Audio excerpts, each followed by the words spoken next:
ब्रज में आपका स्वागत है। ये देखिए माय डियर कार ब्रज के सूर्योदय को कैसे एंजॉय कर रही है।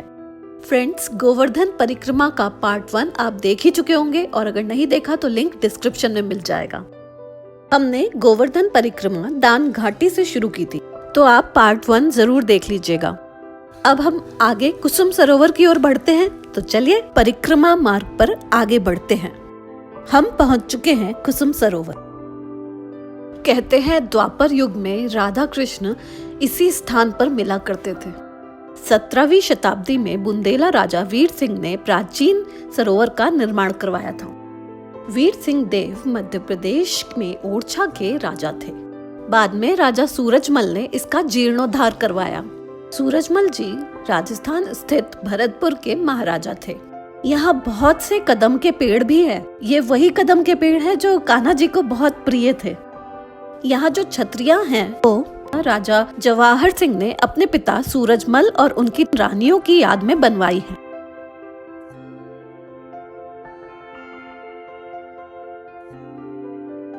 कहते हैं कुसुम सरोवर में राधा रानी कान्हा जी के लिए अपनी सखियों के साथ फूल चुनने आया करती थी। इस जगह के निर्माण के लिए राजस्थानी शैली का इस्तेमाल किया गया है और जिस पत्थर से इसका निर्माण किया गया है वो सैंडस्टोन है।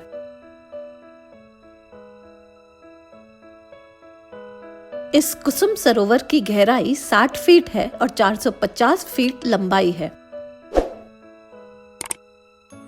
इस खूबसूरत नजारे को अपनी आंखों में संजोकर चलिए अब आगे बढ़ते हैं। छोटी होली का दिन है। गुलाल गुलाल गुलाल, हर जगह गुलाल बिक रहा है। देसी स्टाइल की टोपी पहनकर होली खेलने में मजा ही आएगा। अब हम चल पड़े हैं अपने अगले पड़ाव की ओर। गोवर्धन आए हैं और गोवर्धन पर्वत के दर्शन ना करें ऐसा नहीं हो सकता। फ्रेंड्स, अब हम आपको गोवर्धन पर्वत के बिल्कुल नजदीक जाकर दर्शन कराने वाले हैं। ये देखिए, ये अंदर वाला जो रास्ता है परिक्रमा मार्ग, वहां पर परिक्रमा करते हुए भक्तगण। फ्रेंड्स, ये वही गोवर्धन पर्वत है जिसे कान्हा जी ने अपनी एक छोटी उंगली पर उठाया था और ब्रजवासियों की भारी वर्षा से रक्षा की थी। यहाँ रास्ते में बेंचेस भी लगा रखी हैं जिससे यात्री विश्राम कर सके। गोवर्धन पर्वत को गिरिराज जी भी कहा जाता है। संस्कृत शब्द गौ यानी गाय से गोवर्धन नाम पड़ा। गोवर्धन वो स्थान है जहाँ ब्रज की गायें चराई जाती थी। कहते हैं गोवर्धन पर्वत के हर छोटे बड़े पत्थर में बंसी वाले गिरिधर गोपाल का वास है। कमेंट सेक्शन में राधे राधे और राधा कृष्ण लिख दीजिए। पुलस्त मुनि के एक श्राप की वजह से गोवर्धन पर्वत का आकार घटता जा रहा है। इससे जुड़ी पौराणिक कथाएं हम आपको आगे बताएंगे। अब हम पहुंच चुके हैं मानसी गंगा मंदिर।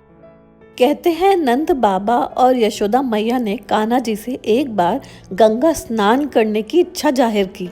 तब कान्हा जी ने अपने मन की शक्ति से गंगा जी को यहाँ प्रकट किया, इसीलिए ये यहाँ मानसी गंगा कहलाई। मानसी गंगा गोवर्धन की तलहटी में प्रकट हुई और फिर सभी ब्रजवासियों ने यहाँ स्नान किया। हमारे ई रिक्शा के सारथी ने हमें मानसी गंगा के महत्व के बारे में बताया।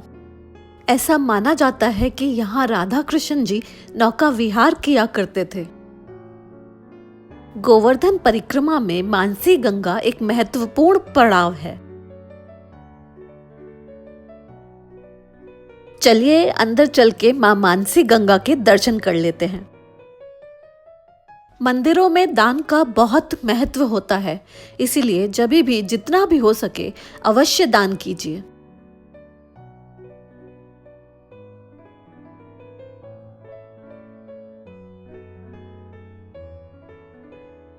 जय हो गिरिराज बाबा की। चलिए भगवान के चरणों में दीपक प्रज्वलित कर देते हैं और साथ में दुग्ध और पुष्प भी चढ़ा देते हैं।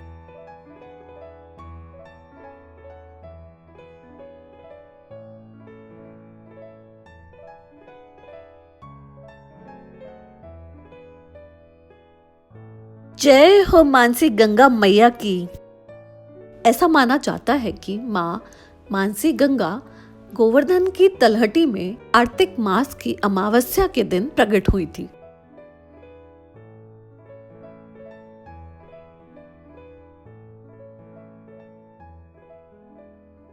जय हो गंगा मैया की। फ्रेंड्स, अगर आपको हमारे साथ ये यात्रा करना अच्छा लग रहा है तो एक लाइक तो जरूर बनता है। हनुमान जी की जय हो, राधा कृष्ण की जय हो।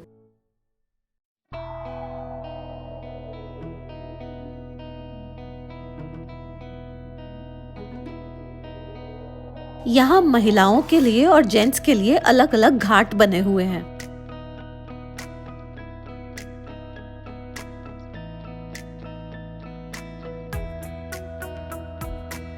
यहाँ देखिए कितना अच्छा सिस्टम बना रखा है। ये जो धाराएं आप देख रहे हैं ये मानसी गंगा की ही है। यहाँ से कितना खूबसूरत व्यू दिख रहा है।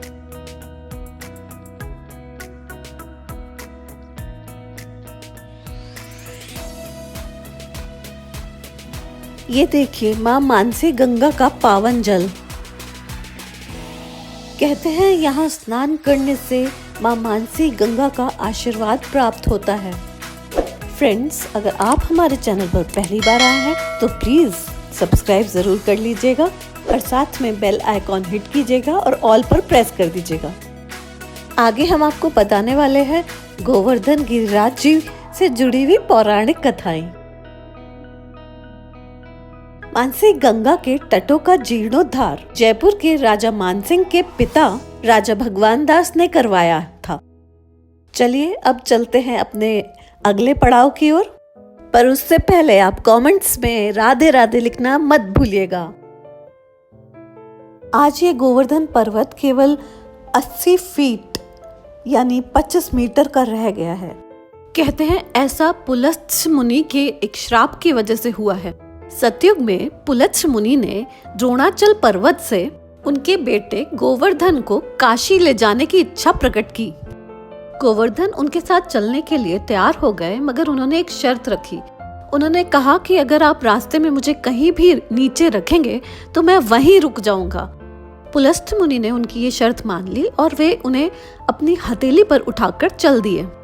रास्ते में ब्रजभूमि पड़ी। गोवर्धन को पता था कि द्वापर युग में कान्हा जी यहाँ जन्म लेने वाले हैं। उन्होंने सोचा क्यों ना मैं यहीं रुक जाऊं, फिर मुझे बाल गोपाल की लीलाएं देखने को भी मिल जाएंगी। यही सोचकर गोवर्धन जी ने अपना वजन बढ़ा लिया और पुलत्स्य मुनि को उन्हें जमीन पर रखना पड़ा। अपने साथ हुए इस छल के लिए पुलत्स्य मुनि ने गोवर्धन जी को श्राप दिया कि वो हर रोज एक राई के दाने जितना अपने आकार में घटते जाएंगे और फिर कलयुग में वो बिल्कुल धरती में समा जाएंगे। गोवर्धन परिक्रमा 21 किलोमीटर की होती है। 21 किलोमीटर यानी 7 कोस की इस परिक्रमा को 2 भागों में विभाजित किया हुआ है, छोटी परिक्रमा और बड़ी परिक्रमा। गोवर्धन गिरिराज जी की जो बड़ी परिक्रमा है वो 12 किलोमीटर की यानी 4 कोस की होती है और छोटी परिक्रमा 9 किलोमीटर की यानी 3 कोस की होती है। और ये अगर पैदल करे तो 5 से 7 घंटे में खत्म हो सकती है। ई रिक्शा से करेंगे तो और भी जल्दी खत्म हो जाएगी, लेकिन दंडवत करते हैं उसमें काफी समय लगता है। गोवर्धन पर्वत के आसपास बसा है गोवर्धन गांव। राधा कुंड जो हमने फर्स्ट पार्ट में कवर किया था वो उत्तर दिशा में है और यहीं से दक्षिण दिशा में पूंचरी एवं जतिपुरा गांव पड़ते हैं, जो हम पार्ट 3 में कवर करेंगे। गोवर्धन पूजा और गुरु पूर्णिमा के दिन इस परिक्रमा का विशेष महत्व है। फ्रेंड्स, अगले वीडियो में आप गिरिराज जी के दर्शन भी करेंगे और उन्हें 56 भोग लगते हुए अद्भुत दर्शन प्राप्त करेंगे।